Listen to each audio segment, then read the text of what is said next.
Welcome back to the Always Reading Book Club. It is your girl Kiki Reader, and we've made it. We are on the final book of the Boss Billionaire series by Z.L. Arkadie. Now, if you have not listened to the reviews for the first three books in this series, those links are going to be available down below in the description section. So once you get caught up, come and join us as we dive into book 4, Exposed. We start off in Jada's POV. Spencer is about 10 points ahead in the polls for the Senate race. And currently on the television is a woman named if I don't know, I think it was in book 1, the woman Carol Ludwig. She is doing an interview. And she apparently is a spokesperson for Patricia Forte's campaign. So she's going on about how the Blackstones are so corrupt and all this type of crap. And she's going in on Holly as well. Now, Holly, she's married to Jasper, but she also has a father who's in jail for some stuff, okay? So this woman, Carol Ludwig, is on there saying how, they're all corrupt. They even married corrupt people, all this type of crap. It's gotten to the point where Jasper is now saying, okay, you might have to drop out of this race. Like, this is doing too much damage to the family. Spencer is still running his business. He also has the charitable organization trying to right the wrongs of, what his father did, and running for Senate. So these are 3 hats, plus he's a newlywed, okay? And their relationship has been affected because of this. There's some distance. It's been very business, and they weren't like that before. So clearly some things have changed and some things need to change as well. And again, I think it's because he's juggling too many hats.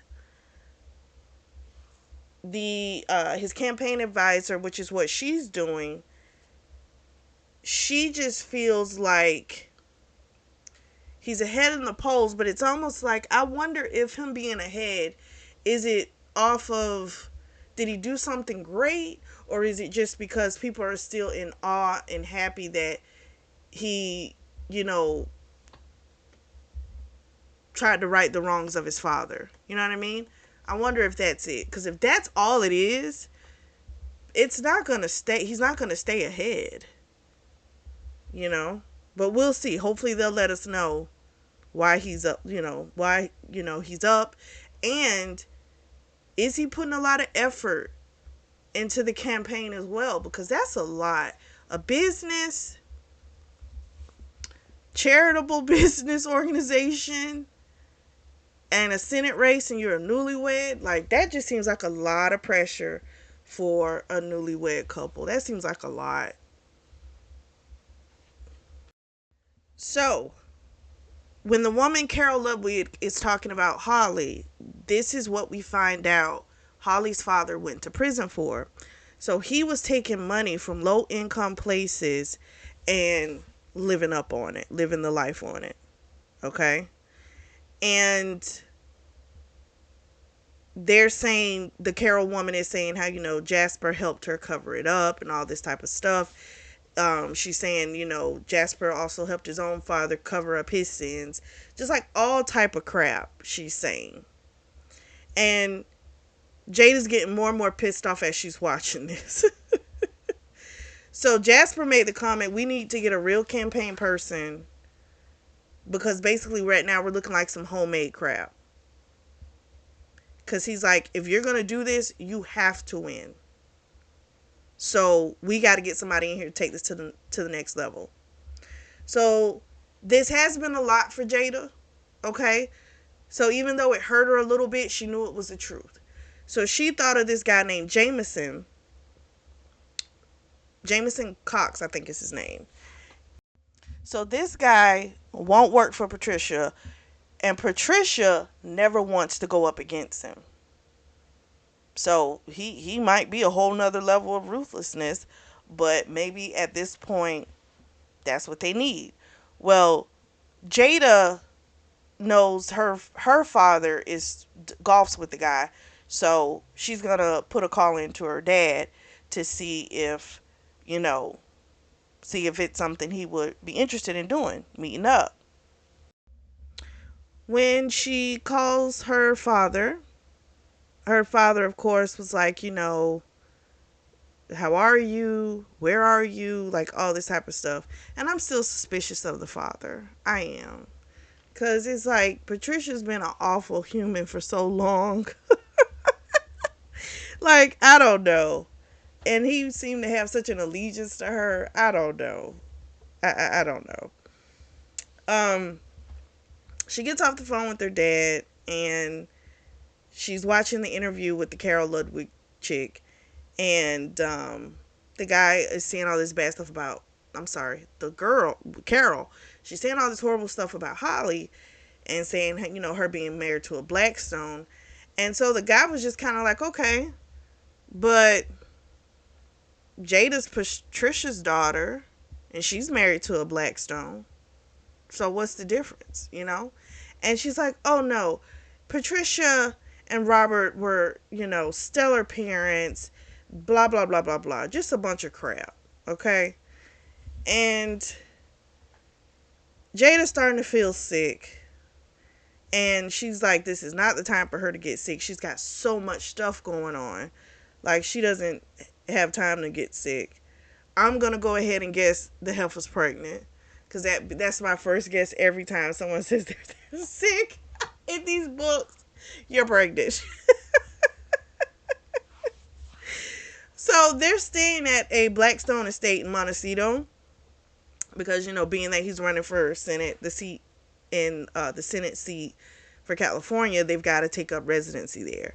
So we find out the 10 points that he's ahead by is a little odd because he has not been doing a lot of campaigning. In fact, he's almost trying hard not to do a lot at like any type of promotion of himself, So he is riding high off of the corruption that he exposed. That's where his bump came from, and it's been sustained because of that, but he's not adding to it, which I think if he was really into this, which is I think also part of the problem, if he was into this, I feel like he would have gone over and beyond, and he would have been further away in the polls because he would have actively been doing things on the campaign trail. This man, he tries to avoid it. So that tells me he really doesn't want to do it. He really doesn't. Next morning, she wakes up and she's going to drive herself. She's decided to this meeting with Jameson. Now, she has a driver named Max, but again, she has that complex about the amount of wealth that the Blackstones have, right? Even though she's a part of this family now, she still has a whole thing with it. So she waves at Max as she's going past, even though she's in a car that's probably like hundreds of thousands of dollars. She waves him and lets him know, I'm good, And as she's driving, she's not paying that much attention because she's thinking and thinking. She slammed on the brakes, and a voice comes through that says, through the speaker, saying, "Are you okay?" She says yes, but that's not really true. So she gets to the restaurant to meet up with Jameson. He's a very observant dude. He's actually younger than her father. They sit down, they have conversation, and basically this is what it is. He wants to know why Spencer's even running in the first place. He brings up the whole thing about how he felt about, her parents keeping the truth of their relationship from everybody. And in that moment, she realizes that she's kind of drawing parallels between how her mother treats her father and how she's doing with Spencer, because this isn't something that Spencer really wants to do, but he's doing this because of what Patricia has done to Jada, and he wants retribution. You know what I mean? So as he's talking, it kind of freaks her out because she wants to think she's the furthest thing away from Patricia Forte, right? But here we are, she's seeing some parallels, and it's starting to freak her out. She sees that him doing this, it's putting even more of a strain on their relationship, and it's a lot. She doesn't tell Jameson this, but these are her thoughts. So the Jameson remembers her from like high school, middle school, something like that. And he's like, we actually met a couple times, but she admits the events that he was describing, she was forced to go to, and she blocked a lot of that stuff out. So he winds up agreeing to be the campaign manager, which does make her happy. But again, this marriage is already rocky. If he wins, what does that mean for the relationship? I don't know. I feel like she should ask him to call off the dogs and say, you know what, it's not worth it. Like, our relationship means more to me than getting back at my mother. And if Spencer says, no, I want to do this, then that's different. But then they're going to have to come to some type of resolution to fix these kinks in these kinks in the marriage, if he's going to keep, pushing forward with this. He really does. So while they're sitting there, walks Bryn up to the table.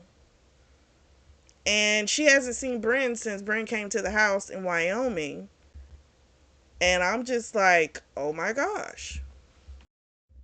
Now, Bryn has been traveling between Malibu and somewhere else up the California coast.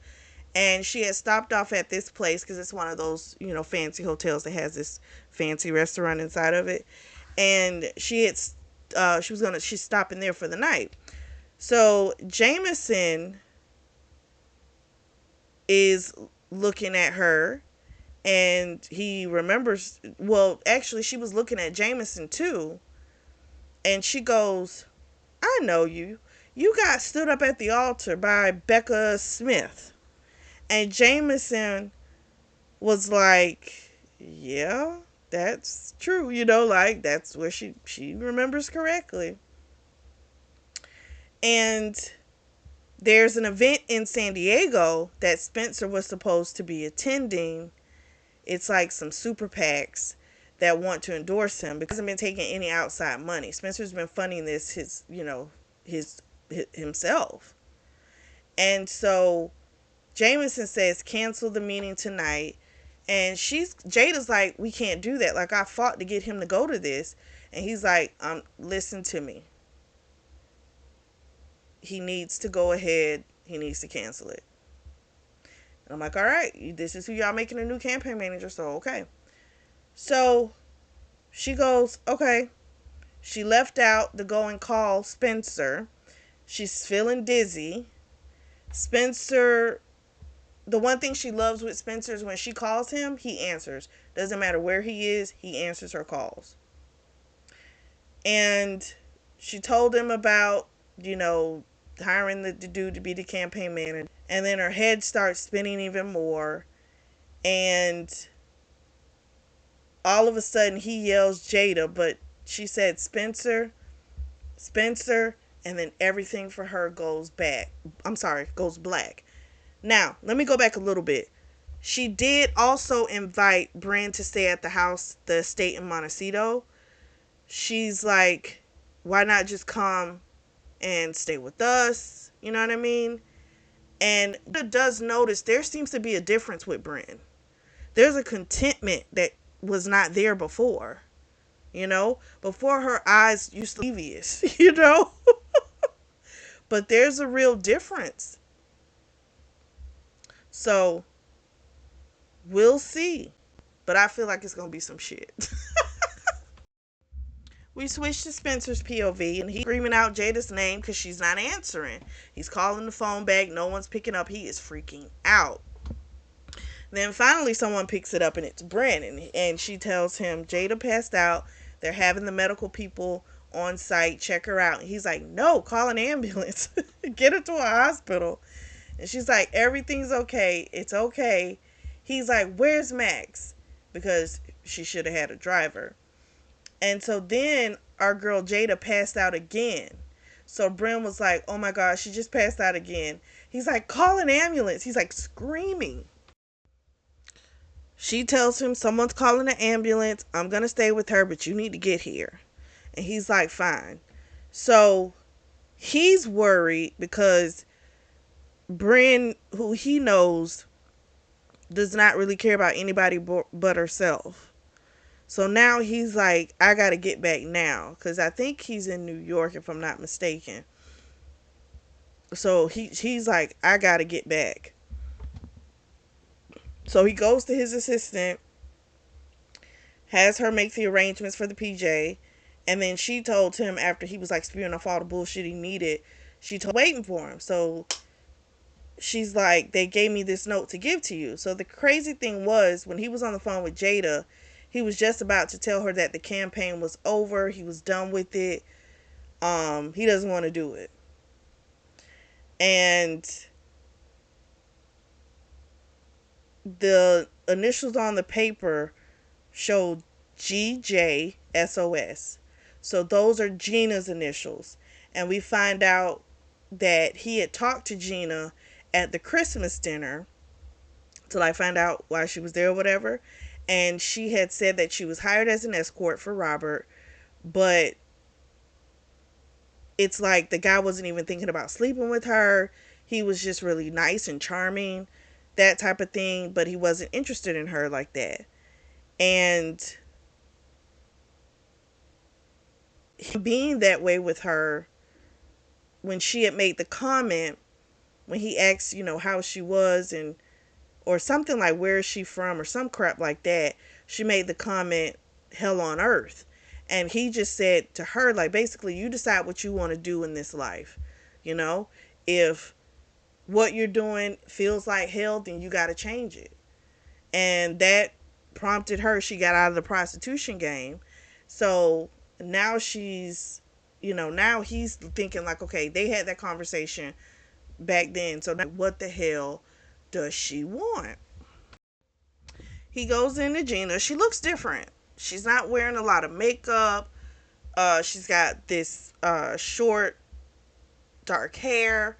She looks really nice. And we find out she's a swim coach, a really good one. Like, people that train with her, like, have an opportunity to go on the Olympic team. So what has happened is Ron Wesley, the guy that's heading up the campaign for Todd, and it looks like he must be doing something with Patricia too, he gave her a letter stating that he was going to expose her past. And he was going to let the different parents know what she had done previously. And he would do this unless she got Spencer to drop out of the Senate race. So she's worried because she's not trying to lose everything. He told her, I'm going to take care of it. She's like, are you really going to take care of it? Or are you going to pass it off to Jasper? AKA Ace, I think they call him. Because they call him the Ace of Spades because he can do everything. And he says, no, I'm going to deal with it. And then she winds up asking him if he ever felt anything for her. So she was in love with him. And the look that he gave her told her everything. That he clearly felt nothing. I think I loved you because I knew you were incapable of loving me back. She made the comment, I wish I had have gotten my shit together sooner. Maybe I could have been Mrs. Spencer Blackstone. And my thing is, you were never going to be that because he never felt that way. He was never going to feel that way, And he tells her, we were both in a really dark place. And he never lied to her. Like, after they would do their thing, she would ask him if he felt something different times and he would say no. So he never lied to her, He was up front. And she asked about Asher, and she sounded like she was going to say something else, And she just kind of said, if you hear from him, tell him to give me a call. I got the same number. It sounds like possibly she was his first fucked up sexual experience. So I'm like, oh gosh. Apparently, when Holly's book came out, Asher went underground. Nestor, the investigator, he knows where he is. They make sure he's good, but they just kind of let him be. And I'm sitting there wondering, like, what secret his ass got? Because it's got to be more. With this family, it's got to be more. It can't just be the awful stuff we read about. It's got to be even more with this family. So he's on his way back, trying to get back to our girl. And he's on the phone with Bren. Bren is like, they're running a bunch of tests. They've done a CT scan. He's demanding to speak with the doctor. Bren says she looks like she could have been dehydrated. He, of course, is thinking you're not a doctor. You know what I mean? And he just wanted to speak to a doctor. Normally, Bren would have made everything about her.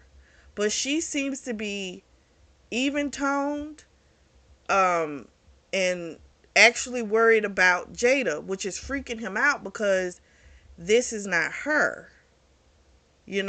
So it sounds like, and I'm wondering, is this going to be a legit character change for her, or is this just something she's trying out? I don't know, but thankfully she's being this way in the time that Jada needs her. So he is got a few things going on. There, someone leaked about where Charlotte, apparently his mother, worked. He's got to find out who did that bullshit.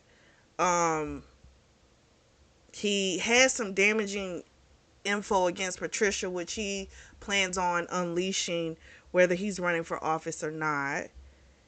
And he's gonna have Nestor look into the Jameson Cox guy. So he's got a lot of shit going on. So we switch back to Jada. Sure enough, the doctor tells her, "You're pregnant." She's like, "Pregnant? Wait, what?" She's so shocked. We find out when she passed out the first time, she kept having visions, dreams. And one day she was sitting in front of her father, and he was saying, "You're just like your mother. You take what you want no matter what, and no matter what the cost it is to other people."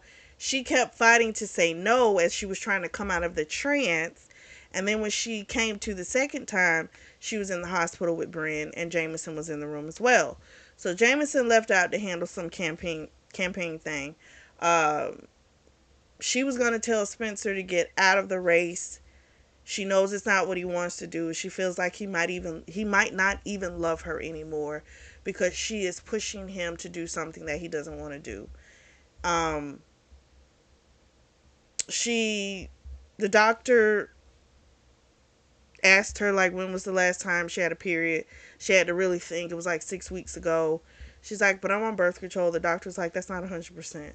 Bren was happy, and we find out Bren's last stint in rehab was her shortest, but it apparently was the most effective. She says there's some secret she's got to live with, and if it's going to be for the greater good, then she'll do it because it'll be worth it. That's all she says. She doesn't know where Asher is because Jada did ask her, like, if she knew, but she doesn't.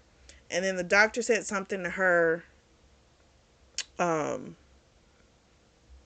like, did she need time to sit with the news? And she said, "No, I understand I'm pregnant." And Spencer goes, "You're pregnant?" They are on their way home from the hospital, and Spencer seems to be really happy about the baby. She does tell him, you know, she's sorry for being selfish in regards to him with this race, and she wants him to drop out. And he said, "I'm not dropping out." And I'm like, well, what the hell? Because before he was on board for this, he was about to tell her that he was going to drop out. He says he's staying in the race. He told her what happened with the Gina lady. And he was like, she's supposed to be about people and she's self-serving. and I'm the best shot of getting her out of there. So he's like, he's gonna do it. And she's got to home and rest up. You know, she's off the campaign, and she thought she would be upset about that, but she's not too much. But she's exhausted. If she's been doing multiple things too, so she's tired. So it's like, oh, I get a break. So they start kissing, and again, she felt like he didn't love her anymore because they haven't even been really fucking. And this was the closest she's felt to him in a really long time. So they get home, they had to stop because they was about to fuck in the car. So they jump out, and they can't keep their hands off of each other. They get to the door, and Bryn answers the door, and she had forgot to tell him that she had invited Bryn to stay, and she's gonna stay in the guest house. And he was just like, oh, that's fine. But he told her, you need to go upstairs and you wait for me. And so, of course, she went and did that. She goes upstairs, and baby, Spencer was up there in a few minutes. Bryn went to the carriage house. She wanted to settle in for the day, and that was cool with him. He's like, he'll catch up with her during breakfast. So they have their hot fun sex a bunch of times. She did have a flashback of a memory once when they were in New York, and he had been in the campaign for like maybe 2 weeks, and they were having drinks at their place in New York, and Hope had said, do you think it's smart to weaponize your husband against your mother? And she was like, that's not what I'm doing. And Hope just kind of looked at her like, well, if that's what you say, and left it at that. And now she realizes that's what she was doing, you know? And listen, again, this is why I like Hope. Because Hope says what it is. You could tell that this man had a disdain for Patricia from the get-go because he knew all of her crap, you know? So that's why you were okay with suggesting to him about running for that campaign, and she did it more than once. And unfortunately, he is head over heels about her. He'll do anything for her. She knows that. Again, these are attributes that her mother does the same thing, you know? So I just like that Hope keeps it real, says what it is, and she keeps it moving. If she's ready to talk about it, she'll talk about it with her. If she's not ready, she'll leave it alone. But she talks in facts. I appreciate it. I really do. Afterwards they were talking about the whole thing, that they hadn't been making love and stuff like that. And she thought he was mad at her. And they both agree, they're not going to let time go by like that no more. And I think he kind of was a little upset with her because he did know that that's what she was doing. That she was using him to get back at her mother. Because she didn't want to run and stop her mother that way. She was okay with using him to stop her mother. Next morning, Spencer wakes up. Jada's still knocked out. She was tired. He wanted to have a good fuck session before he started the day, but he let her rest because he knew she was exhausted. So he goes downstairs, and him and Bryn have a good conversation. He can tell as well that Bryn seems very different. He asked her, where she was before she was passing through, and she said she was in San Francisco at some type of place where they help deal with emotional abuse. And he says, well, whatever you're doing is working. And she was like, that's good to know. He asked her if she was doing anything for work, and she said, nope, just living off the family trust. And he said, I mean, hell, it's there for, that's what it's there for. He's like, if you can't use it, who should? Jada comes in freaking out. She's like, I'm so sorry, I did not mean to scare you all. Um, he's got a meeting with Jameson this morning, and Claire, who is Jada's assistant, she apparently is sick with a stomach virus, so she can't be there. So Spencer was like, you're still on bed rest. I'll reschedule my meeting. Because the meeting he had was with the charity, the philanthropy portion, that he loves. And she knew he had a meeting with them. And so she told him, I know how much that means to you. And he hadn't even realized that she understood how much that work meant for him until that moment. But again, if their communication had been better, it's been shit lately, right? So, of course, he would think she didn't realize that that was like the most important thing, you know? So he winds up saying, I'll reschedule. Um, and he asked Bryn if she would be his campaign assistant for the day. And she's like, are you serious? And he said, only if you're up for it. She was like, yes, absolutely. And I think she wants to be a part of something, right? I think she wants to be a part of something, especially with the family. So we'll see how she does. They're in the car. Jada had given Bryn some notes. Spencer's looking, he's real shocked at how Bryn is taking this. Like, she is being very serious about this assistant job. She really wants to do a good job. So they have a conversation, a really deep one. And they basically talk about the past.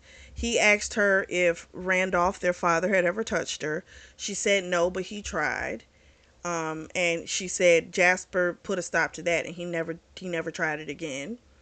She also told him with Amelia, she knew about that him and Amelia were fucking. And because she didn't do that till he came back from college, so he was an adult. So we'll call it fucking. Um, so she knew that. She also says that Amelia used to play like mind games and stuff with her. So I don't think Amelia was her mother.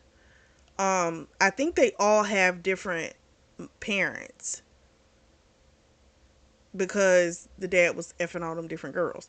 So, or abusing, I want to say it right, abusing all those girls. So she, of course, was like, but hey, at this point, Amelia's dead. It's all good. Randolph's dead. It's fine. And she was happy that they survived, that they are now on the other side of this. She said at one point she didn't believe in God. Now she does. She wants to travel the world, see the different, great sites, pyramids, everything. So he's happy for her, and he's happy to hear her sounding lighter. She apologized for being an asshole in the past. She says, we haven't done the best with each other, but we're going to do better now. And he was like, absolutely. So they pull up to the building. He had gotten a report from Nestor about the Jameson Cox guy. And he seems like all the rest of the campaign people. Crooked. She winds up telling him about the guy, Jameson, and how he got left at the altar and all this type of stuff. So when they pull up, she points and she tells him who Jameson is. And she looks a little flush. And Spencer realizes, oh my gosh, she's got a crush on Jameson. I'm like, oh my gosh, this should be fun. They go in, he meets with all the staff. He guessed around 50 people, but it was 42. He was pretty close. He winds up calling Jameson into his office. Him and Jameson talk. And Jameson says, sometimes you've got to take other people's money. Again, Spencer has been funding this himself. And so Jameson asked him, hey, the news that leaked last night about Patricia, was that you? And he says, yup. And he says there's plenty more where that came from. So Jameson says, I don't like to play that way. And Spencer, in his mind, is going, oh, yes, you do. Because, again, he done had Nestor look up his ass. So then he made a comment about, you ever heard of Creighton Dynamics? And all the blood drains from Jameson's face. I guess this is the company that Jameson has been helping, like through this company, he's been helping him in the polls. So he, of course, wants to know, why has this guy been trying to help me even though he wasn't working for me? We switch back to Jada's POV. She's on the phone with Hope. telling her she's pregnant. Hope is like, are we okay with this? Are we happy? Like, what are we feeling? And she's like, no, I'm happy. She's like, I'm scared. She's like, but I am happy. Here's the other issue. Hope is getting married, right? But Jada's been a shitty matron of honor because she's in California. She's not in New York. She hasn't been as helpful. So Hope is like, I'm gonna have to demote you to like a head bridesmaid.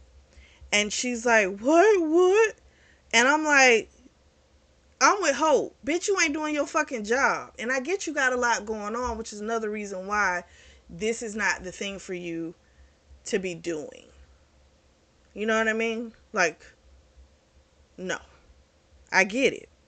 And so Hope is like, you'll be okay. We just gonna have to get someone else. She's like, who out of the friend group do you think would do it?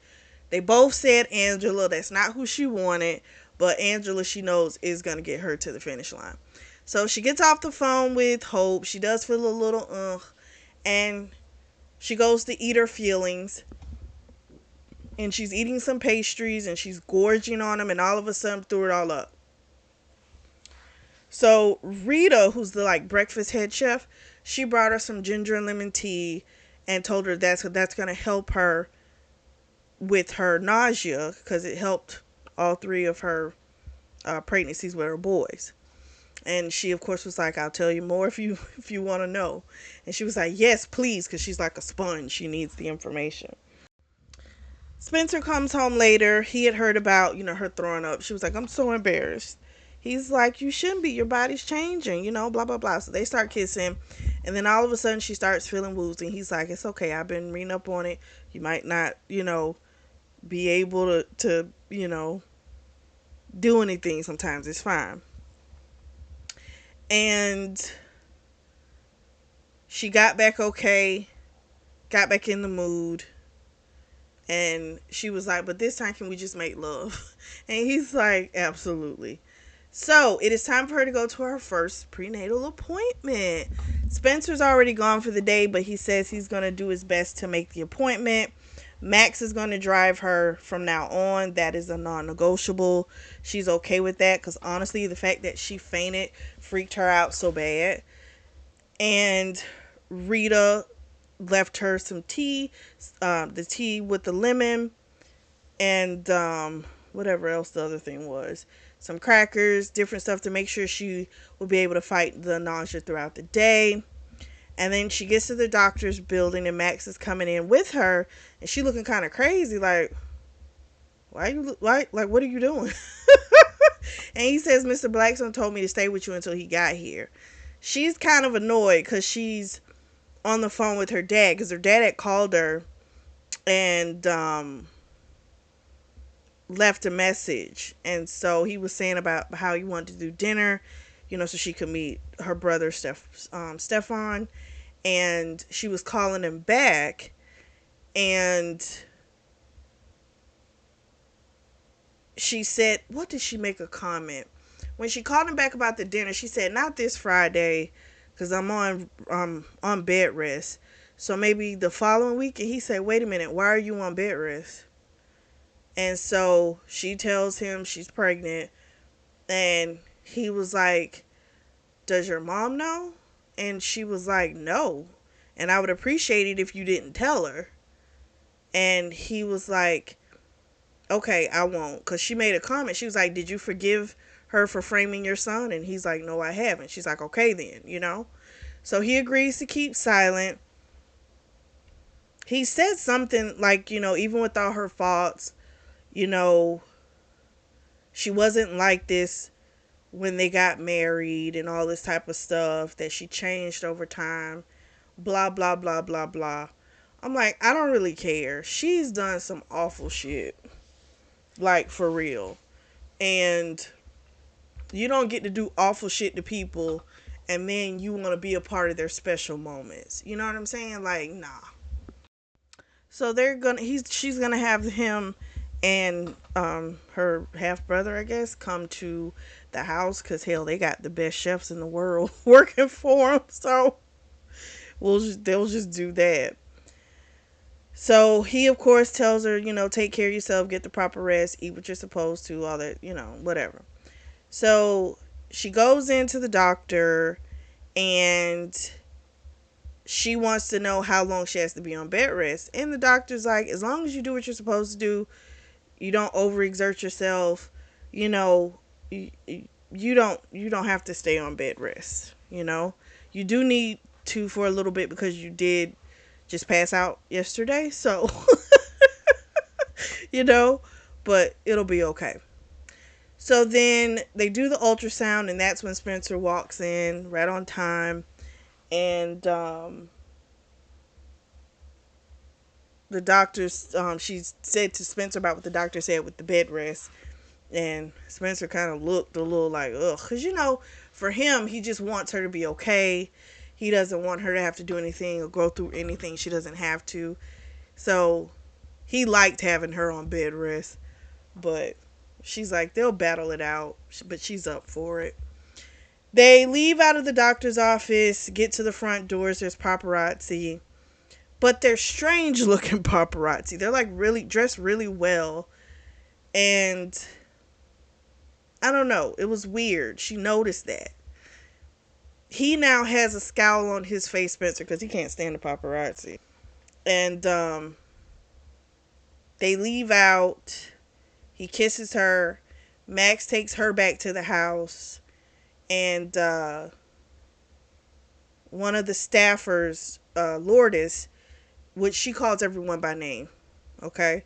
And she has this like perturbed look on her face, and she's like, what's going on? And she's like, you have a visitor, and she wouldn't leave. It's your mother. So for a moment, she didn't know what to do. She didn't want to call Spencer because she knew he'd hauled the mother off. She didn't want to call security because she didn't want somebody manhandling her mom.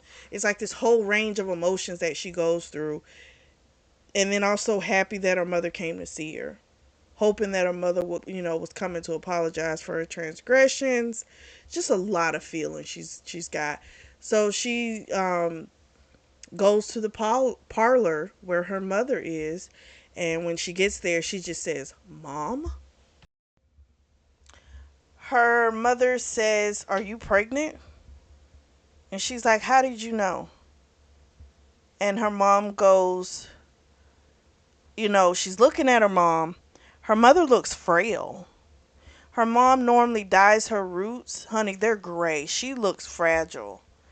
And her mother was like, "Were you going to tell me?" And she told the truth. She shook her head no. And the mother was like, um,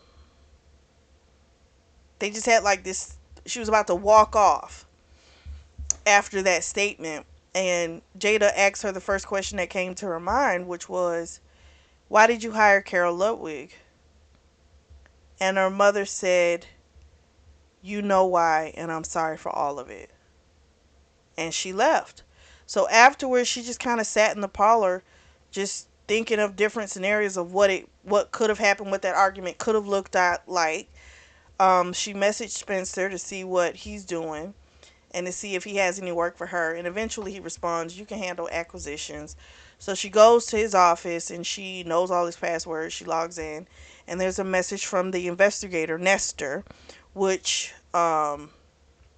she was going to ignore it, but she accidentally hit the open, and it's a video of her mother getting banged by Jimmy Lavelle, and underneath it, it said it's out now, and she's thinking, what the hell? Spencer doesn't make it home until like after 11. She's watching probably for the umpteenth time the sex tape of her mom. So it's on. She's watching a political channel. They're talking about it. He does apologize for releasing it and not telling her. She, of course, was upset. She was like, you could have gave me a heads up. He, of course, knew about the mom stopping by, wanting to know, he wanted to know how that went. She told him how everything went down. He was kind of mad that she knew about the pregnancy because he was like, we deserve some level of privacy, blah, blah, blah. Then they have their nice hard fuck. Afterwards, they do their post-coital talk. We find out a couple things. Bryn is going to be his new assistant, so it sounds like she's sticking around. He was super happy when she had asked, if she could help with the foundation, Jada. That made him super happy because for him, the foundation, that's everything. Um, what was the other thing? He's gonna go on this show called New Day America, which she had been trying to get him to go on, but now he's committed to it with Jameson. And he winds up telling her that, she's talking about, if you win, you gotta, this is 6 years before re-election, that you'd have to do it for at least 6 years. Because she always thought if he won it, he'll just quit if he ever got elected. But then he tells her, I'm not going to win. We switch to Spencer's POV, and he's on his way to LA with Bryn and Jameson and Kirsten. I want to say she's working PR now. Now, Bryn don't like the Kirsten girl at all. Spencer can tell not just that she likes Jameson, it appears that Jameson also likes Bryn. And the Kirsten girl apparently be throwing herself at Jameson. And so for her, she's like, I don't like females that use their vagina to get what they want, Which is not normal. That's not how she would normally respond to people, Bryn, right? She's normally different. So Spencer tells her, Jameson likes you. And she's like, no, he doesn't. But she's blushing. I'm like, but he's not going to do anything. He's not going to force anything. Listen, if they're going to find each other, they'll do it themselves. The Kirsten girl comes over because he didn't really like the speech that she wrote. Felt like a part of it was like too repetitive. And so when she sat down, she's got like her cleavage all out, and he tells her what he thinks about the speech. And she's like, it's the perfect amount of times to say that. I'm very good at my job and all this type of stuff. And then she winds up kind of making a pass at Spencer. And he told her, if you're making a pass at me, you're fired. And she's like, oh, I'm sorry. I apologize and all this type of stuff. And she's like, if you want to change it, we can change it. So they don't trust her. I don't trust her. She's clearly something's up with this bitch. But it's wild because it's like, you see how crazy this man is about his goddamn wife. Like, why would you even think that you had a shot? That's just fucking grimy and stupid. Also, I forgot to mention there's been a change up in the strategy. So what they're gonna do is get the numbers pumped up, and then Spencer's gonna put his support behind a candidate named Gordon Rowe. Now, Jada kind of felt like, he wasn't that good either, but Spencer was like, well, he's better than your mom. Spencer winds up calling Jada to go over the speech when they landed, and because he rode to the studio by himself, and she helped him with the speech. Absolute what needed to be done to it. And he gets to the interview, and here's the thing. There's certain talking points that were supposed to be gone over that the PR person is supposed to give to the host. Okay? And there were things that never got talked about. Now, he went off script and did great. It worked. But he winds up asking after the interview one of the stage people that works there, like, who gave the talking points? And the girl found out, and she was like, it was Kirsten. So now he knows something's up because Nestor has sent him information on this Kirsten girl. So I want to say they get on the plane, if I'm not mistaken, and he's like questioning this girl in front of Jameson. Jameson's doing this whole thing. He's like, you went off script, blah, blah, blah. And Spencer's like, let's get down to the nitty gritty. He says, I want you to answer truthfully because I already know the answer of what I'm about to ask you. What's your real name? Don't even think about lying. So she says her name is Linda Gorsuch or something like that. But it was a lie. This bitch name is Brie Lavelle. She is the cousin of Jimmy freaking Lavelle. Now, we don't know if Jameson was in on this shit. You know, he stated he had never worked with the girl, but he kept speaking these high praises about her, saying she came so highly recommended. But if you ain't never worked with her, how the fuck you gonna say that? You see what I'm saying? So, she was clearly some type of plant, but we just don't know if Jameson was in on it or not. So we switch back to Jada's POV. She's in the office waiting for him. When he came home, he was like, I'm sorry, I got blue balls. I need to fuck. So they fuck. Afterwards, they have a conversation. He tells her what happened with the Kirsten girl. And, well, who we thought was Kirsten. And she's wondering as well if Jameson knew. So he says he doesn't know, but he doesn't fully trust him anyway. So we find out Jameson's angle, what he's been doing. So he's been, how do I say this? He's been working for the Gordon Rowe guy, okay? And basically he's been trying to keep negative press on, like, have Patricia and Spencer go at each other. So that way it'll make room for his candidate. So again, he ain't no good, just like all the other campaign managers. He just works different. He's more underhanded. He's more sneaky with it. But that's what he was doing, basically trying to play them against each other to make room for his candidate, who probably ain't shit either. So being that this guy was trying to put Patricia and Spencer against each other, she was kind of like, well, what does he have on you? You know, Jada was like, what else could there be? And it's only thing there is that video of him and Gina from all those years ago, which I'm thinking possibly got it from the Jimmy Lavelle guy, you know. So she of course feels as if Jameson, he's a fraud, you know, and she wants to tell Bryn. And she tells him there's, you know, you don't have to throw your support behind the Gordon Rowe guy. She's like, there's another candidate that is better. Because she's like, Gordon Rowe is just as self-serving as Patricia. And so there's a guy named, I think it might be Michael Dunn or Michael Black. Dude named Michael.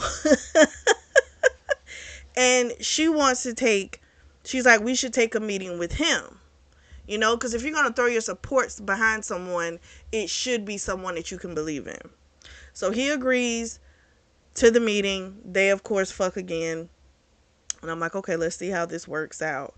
He also tells her that Bryn and Jameson are coming over for dinner. They go downstairs. Bryn and Jameson are already at the table. Jameson is, you know, staring at Bryn, asking her a bunch of questions. He's trying to find out if she's single, what's her situation, what does she plan on doing after the campaign, just a lot of questions. And she was just kind of like, okay, you didn't answer my original question, which was, how did you not know B.S. Becca Smith? So Becca Smith, of course, is the woman that left him at the altar. And apparently she's called B.S. Becca Smith because she's full of bullshit and everyone knows it. And she was just kind of like, how did you not know? Like, did you not know her that well? And we come to find out the marriage was kind of arranged. He really didn't know her. So I'm like, so were you really hurt or were you just embarrassed? You know what I'm saying? Because it doesn't seem as if he had some hard up affection for the girl. You know what I mean? So she just kind of goes, you know, she's single. She's not on the market. She's not looking for anything. She was like, something's wrong with her picker. She always picks, you know, people that are hiding stuff. And Jada's looking kind of like, yup, right on the money. Little does she know. So then Jameson tells a story of how he remembers Jada and that they had kissed. And Jada's like, I don't know what the hell you're talking about. Well, come to find out, when they were kids at summer camp, there was basically this camp that the college students were, I guess, camp counselors type of situation. But they only did it so that they could get close to the parents, because the kids that went there were all children of high powered people. Kids hated it, okay? The only thing they really liked is doing spin the bottle, because that was their thing. So apparently she told him, she's like, well, I kissed a lot of people. If I did kiss you, I don't remember it, because I kissed a lot of people because we did that. Spencer's looking crazy because, he doesn't like the sound of that, even though this was way before when they were kids. There's still that possessiveness that he has when it comes to Jada. So then they eat dinner and they walk Jameson to the door. Bryn, she had left, and Jameson had asked if she was staying on the property, and Spencer was like, yeah, she's staying in the guest house. Again, the Jameson dude, I'm just gonna go with sketchy. I don't know if he really likes Bryn or if he's just trying to mess with her head. I don't trust him, because you're not gonna tell me he doesn't know about her multiple stays in different rehabs. Like, he seems like such an opportunist. I just don't trust him. They go upstairs. She thinks, it's better if they hold a meeting tomorrow at a different place. And so he's thinking, you know what, there's a place in Rancho Mirage, so we'll go there. And he has a team set up there as well, so that's fine. So they're going to meet up with the guy Michael tomorrow. And we'll see how that works. And then, of course, after that, they fuck. So they wake up the next morning. She's tired. She feels like she didn't get enough sleep because, they spent most of the night fucking. He gives her tea and stuff, and the nausea does pass. She goes in the bathroom, and, they're looking at each other. They wind up fucking in the bathroom. So then they get ready real quick to rush out to catch the flight to Palm Springs. So as they're coming out, they see Jameson leaving, which means he clearly stayed the night with Bryn. So Spencer felt some type of way, as did she.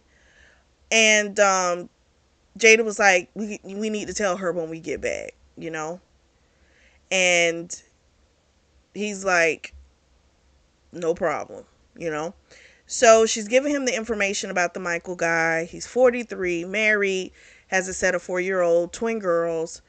This is his first ever political thing. He runs a lot of support groups. He has a degree in political science and psychology, and he helps a lot of people with PTSD and stuff. So he seems like a genuinely good dude. And so Spencer's still stewing about the whole Jameson dude thing. And so Jada's like, listen, she's got to be able to make that decision for herself. I'm quite sure she's used to you all coming to her rescue, trying to save her, but she's got to make an adult decision of her own. So you give her the facts when we get back, you let her know what we know, and you leave it up to her. Don't try and influence her decision.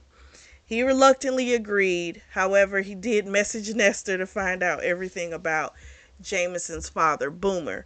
So, but I think that is excellent advice. Give her the information and you say it. What you do with it, you do with it. But you'll be a lot more upset if I never told you. You know what I mean? They get to Palm Springs. This is her first time here. She's shocked, how it looks really nice. You know what I mean? But again, she's always in awe of this wealth. She just always is. She'd never been to Palm Springs too, because she's always tried to stay out of the state. She's always been running away, So she went in to the chef who's going to be serving lunch. She's tasting all the food. She couldn't stop herself. She's gorging. And she felt the queasiness coming. Sure enough, she takes some deep breaths and it passed.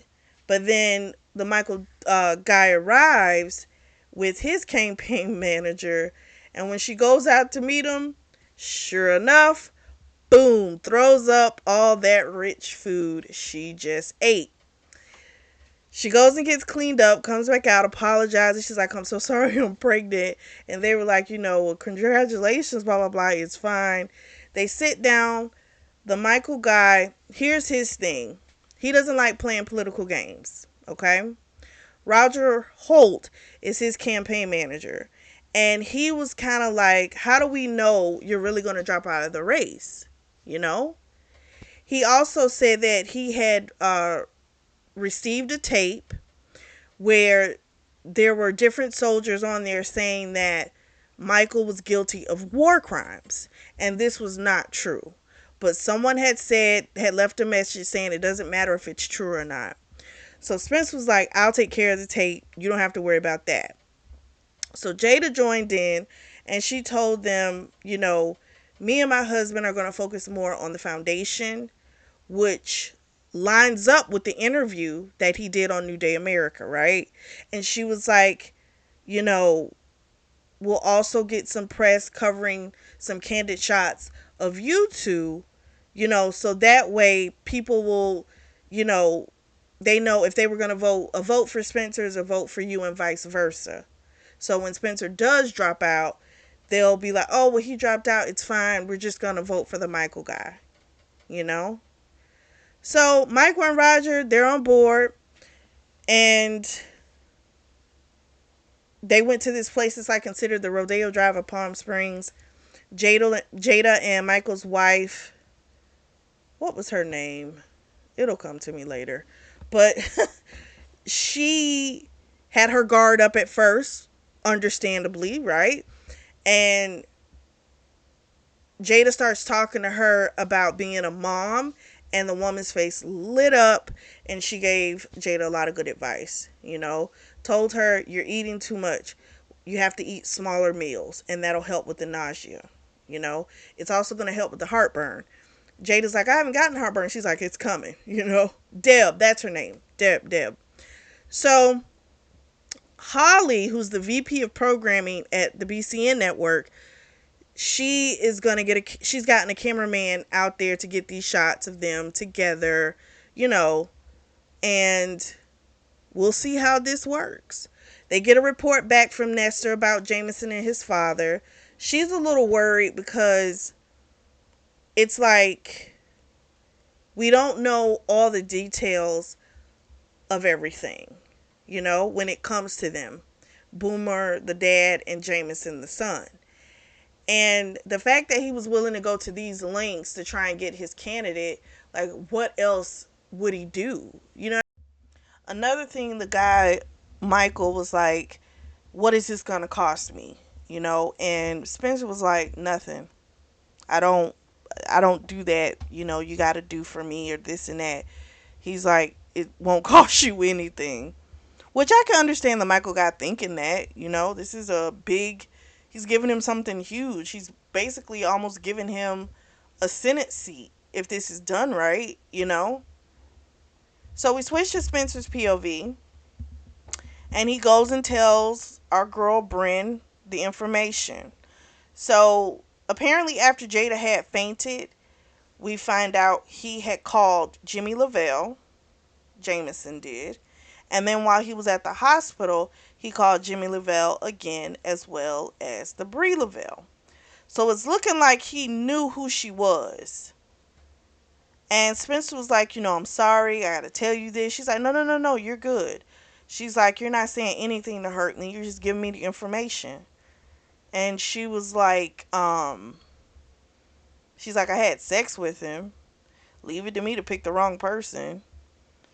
But she was like, I think I need to get back to the journey I was on before I stopped here. And so she's going to be leaving. And she was like, listen, it made me so happy when you asked me to help. I just felt like I had to do it because I wanted to prove myself to you. And Spencer says, you've done that. So normally he's happy when she's leaving, but this is the first time he's actually really sad. And he calls her by her childhood name, which is Bells, which she hasn't heard since she was a kid. And she's like, she'll reach out to Jada, to tell her goodbye. And that made him happy. But she told him, don't go too hard on him. She said, with a father like Boomer, I'm quite sure he's caught enough stuff. And so, again, I don't know. It could have been something that his dad did, right? And put it into play, and then he has to deal with it. We don't know. So, when he asked her, how much did he hurt you? And she's like, not much. I'm okay, I promise. So it definitely appears real growth happened with Bren, and I really like that. We switch back to Jada's POV, and she's getting waken up by Spencer. He's like, you gotta get up, you gotta get up. Jasper just sent us this. So apparently, I guess he was supposed to be on a flight to New York, but a press conference has come out from her mom, Patricia Forte. They turn on the TV to watch, and the mom says that she will not be seeking re-election. She is going to concentrate on building the relationships that have been broken. She gets choked up. She was like, my relationship with my daughter, as well as my ex-husband, Robert. And she was saying, she hopes that her and Robert can go back to being best friends, and all that type of stuff. She was like, even when they disagreed, he still had her back, and she just needs to focus on healing those relationships. And she's done so much shit to people. They're shocked. Jada's crying, and she made the comment, I still don't know if I can forgive her. And Spencer just told her, you don't have to if you don't want to. So our boy Spencer, he went ahead. He's gone to New York. He had offered to stay after what had happened, but she was like, no, no, no, no, I'm okay. And he told her, are you sure? She's like, no, no, no, I'm good, I promise. So he left. It's about 6 hours later, and she's thinking about the fact that she really is free. Like, her whole life, she's had to deal with people yelling at her when it came to her mother's politics and different things. And she doesn't have to deal with that. She got a text from Hope asking how was she, if she was doing okay. And she said, actually, I'm doing fantastic. And Hope was like, I figured you would be. They'll talk later on because, they both had work. So then she gets a message from Bren just saying, how happy she was, to receive the invitation and spend the time with her and Spencer, and how she really does consider them friends now, and she'll see them soon. And Jada sent her back something just as lovely, kind of saying, we're definitely friends now, blah, blah, blah, blah, blah. So Jameson, she's wondering, was he the one that sent the note to Gina? Or was it his campaign manager? Let me go back. Or was it the campaign manager, Ron, who's I think he was the campaign manager for Jimmy Lavelle. However, it sounds like he was working with Patricia as well. I think they were kind of one and the same at one point. So she's kind of wondering, like, did he really do it or was it someone else? So Jada calls Ron, and we get all the tea. So she was thinking it was going to be Jameson that had done it. But no, Ron admits it was him that had given that note to Gina. He said, I did that. Your mother didn't know about it, but she did give me free reign to do what I want these past 3 months. The mother had stopped talking about Spencer in all of her speeches as well. The Jimmy Lavelle whole situation, he was the one that had set up the interview with Carl Ludwig. Because I guess he had beef with someone she was dealing with, her husband or somebody she was dealing with. And he was doing all of this stuff to try and get back at Jada because he was in love with her. So any kind of way he could try and hit her and Spencer, he was going to do it. So The video of Jimmy fucking Patricia was from years ago. Apparently, the mom was going through some midlife crisis, and that's when they hooked up. But then apparently, he met Jada. He was kind of like all about her. But he also said he knew her from before, so maybe he always had a thing for her. And maybe fucking the mom that was like him fucking somebody close to her. I don't know. Might be a little bit more obsessive than in love. But anyway, I digress. So she did tell him, like, Spencer's gonna come after you for what you did to Gina. And he was like, I'm gonna make it right. Spencer already reached out. I already know, like, I'm gonna make it right. And when she brought up about Jameson, and he said, oh yeah, that's Boomer's son. He's pretty ruthless. So again, is Jameson really ruthless? Or is it because the father's ruthless and makes him do things or puts him in positions to deal with stuff? We still don't know. But the crazy thing is, he had bought the company from his dad. Jameson had. So, but yet the father's still pulling the strings. So I don't know. Maybe the dad had to retire or had to step away, but yet he's still running stuff through Jameson. I don't know. Jameson seemed kind of weak too. Just saying. So we don't know. Maybe we'll find out. Maybe we won't. We switched back to Spencer's POV. He got back from New York. He got in late, and when he woke up, he heard her throwing up. He felt bad because he was ready to fuck, but she couldn't do anything. So she's brushing her teeth and stuff. He goes and shaves, and then she pops up in the doorway naked. They of course have their fuck, and then afterwards he lets her know he had gotten a call from Ron and all that type of stuff, and he knows of course about their conversation, and Jada was like, do you really think he's gonna, make it right with Gina? And Spencer was like, if he doesn't, I'm gonna destroy him once the election's over there. And I told him that. So again, we'll see if this game plan is gonna work with because I guess now Ron's gonna be a part of it some kind of way. I don't know. We shall see. TFC, which is one of Spencer's companies, is now going to be underneath the Blackstone Enterprise umbrella. This is huge. He started a lot of companies. Some have failed, some have thrived.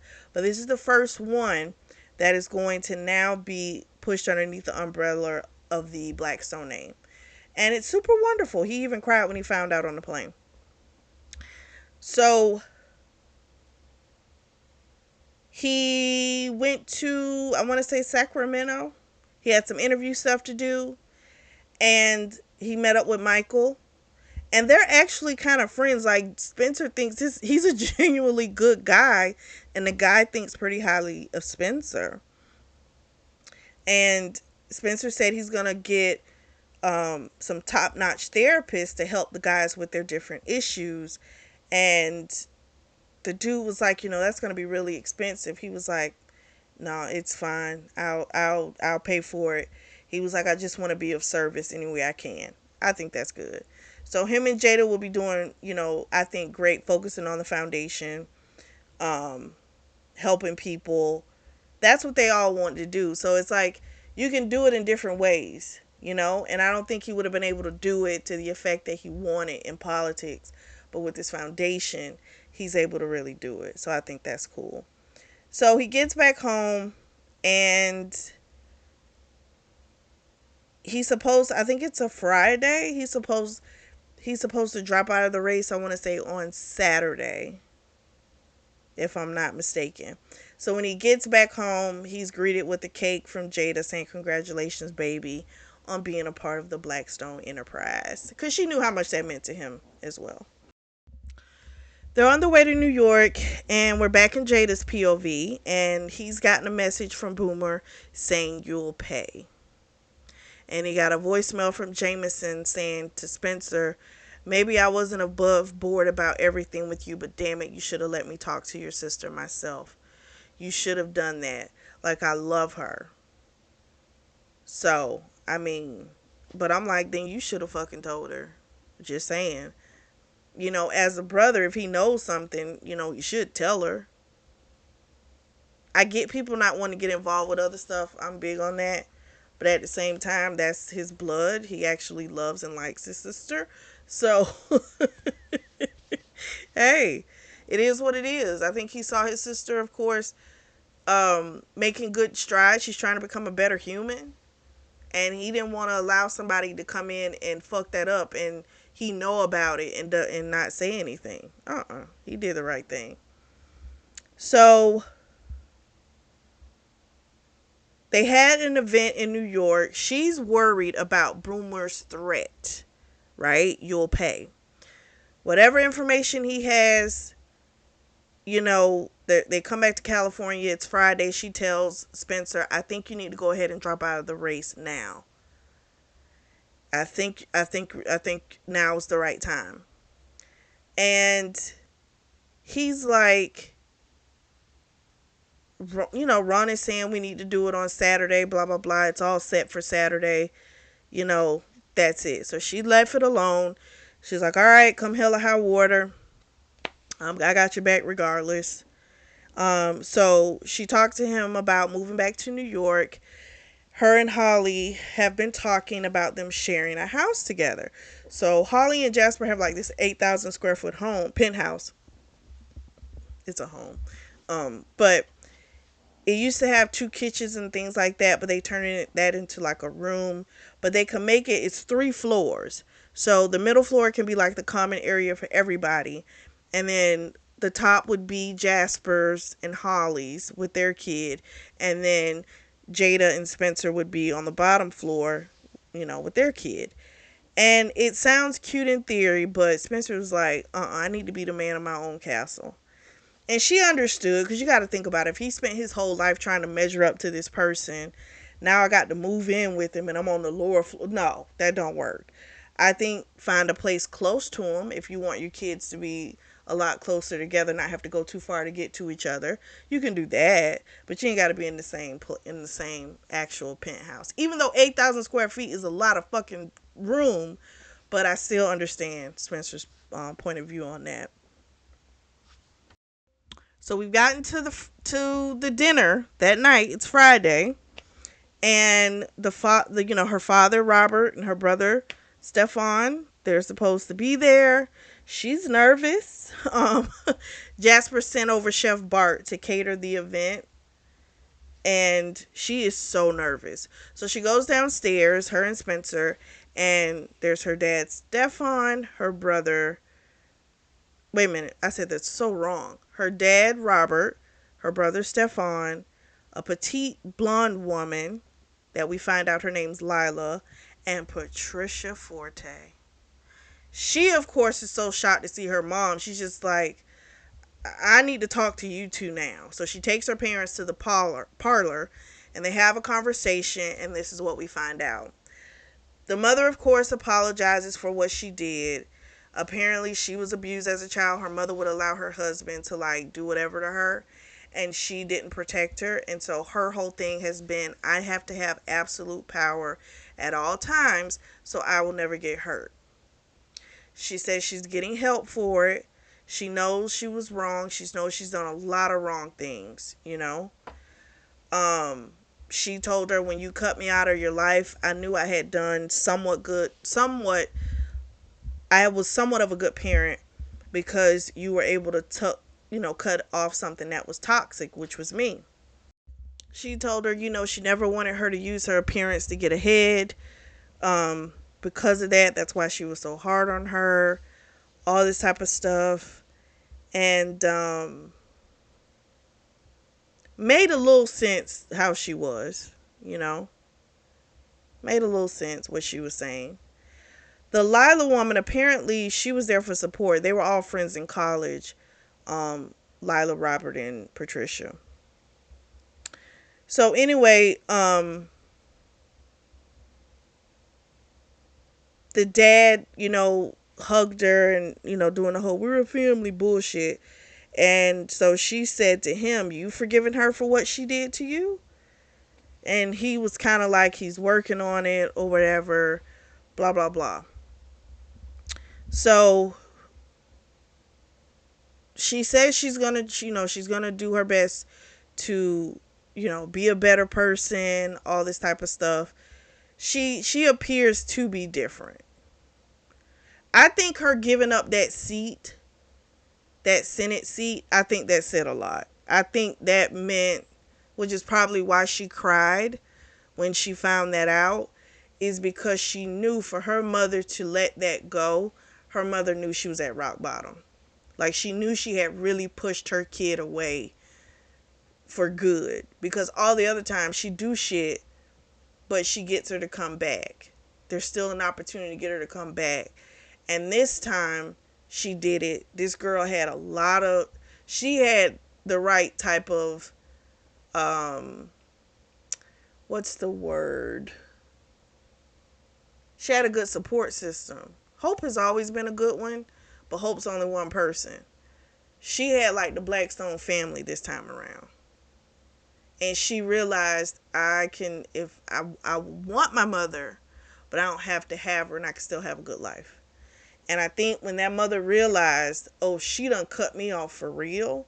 The fact that she got pregnant, her and her husband are having a kid and she didn't fucking tell me, like, oh, she's done with me. And I think that's what clicked for Patricia. It's just sad it had to get all the way to that point, you know?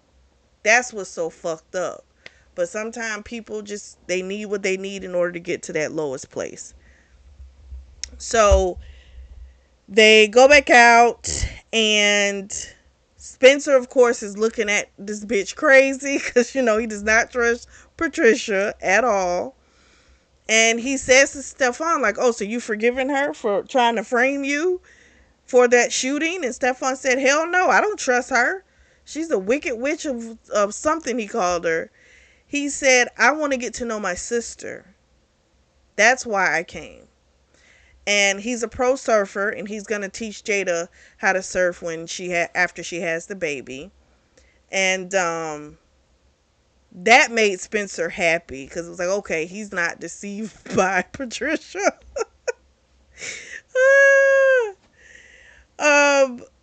It also made Jada happy that her brother wasn't like being sucked in by any bullshit either.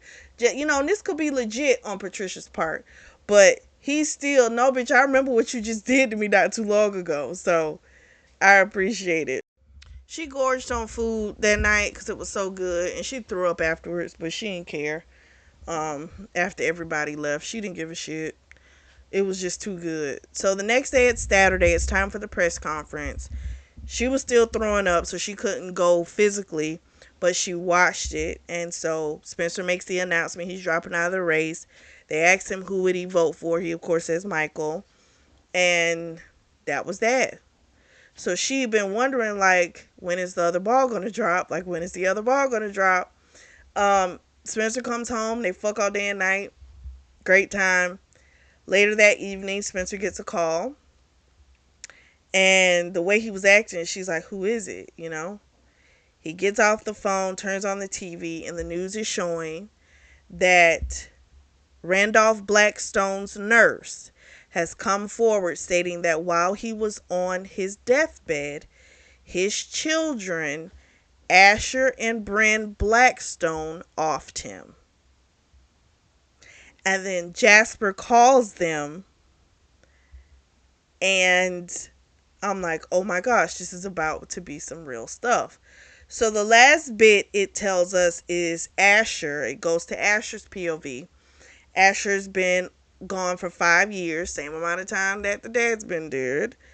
And he decided to change everything about him. His hair color, everything. Drained all of his money in his bank account and converted it to cryptocurrency. He is living a literal new life as a new person, new identity, and he succeeded. But that's how it ends. But this is the end of the series for Jada and Spencer. We've completed that. But if you guys want to dive into Asher's story, he's got 3 books, and the first one's called Intrigue. I think I'm not going to do it on the channel, but I'm just going to read that for myself because now I'm really invested in these characters. And I want to know. So, what did you all think? I absolutely loved it. Even though some of the characters were getting on my nerves different times, I still loved it. I love the different, twists and turns. I love that they leave it off with you wanting more, wanting to know more about this family and know about these secrets, because clearly there's a ton of secrets with this family. So I think that's fun. Do you all believe that Patricia has really changed? I'm going to say I believe she has. I believe she really saw a life without none of her family, and she realized I need them a lot more than what I thought. And I have really gone off the deep end. She done so many like dirty deeds, but I think because her family stuck around, it never felt like it was that bad, right? Like if you keep forgiving me, it can't be that bad.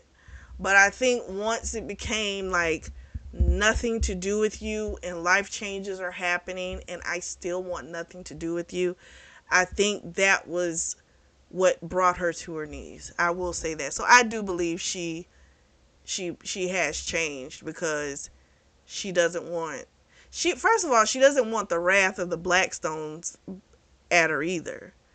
Like that's just like smart business not to have those people after you. They have too many resources. But what did you all think? Let me know down in the comment section. If you are in the market for a beautiful notebook or journal, I do have those available. The links are down below in the description section. Make sure you like, subscribe, and share. And as always, I truly do thank you all for your support, and thank you for tuning in to the Always Reading Book Club.